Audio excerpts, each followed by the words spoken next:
என்னோட 10 months பேபிக்கு ஒரு ஸ்நாக் செய்ய போகிறேன். இது எப்படி செய்யலான்னு பார்க்கலாம்.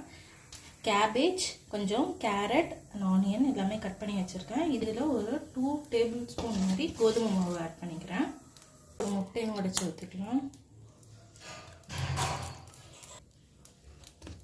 அவனுக்கு சால்ட் எதுவும் நான் ஆட் பண்ணுறதில்ல, அதனால நான் இதில் ஆட் பண்ணுறேன். நீங்கள் பெரிய பசங்களுக்கு செய்கிறதா இருந்தால் ஆட் பண்ணிக்கோங்க. ரொம்ப கொஞ்சமாக தண்ணி ஆட் பண்ணிக்கிறேன். இப்போ லைட்டாக தவாவில் கீ போட் பண்ணிக்கலாம்.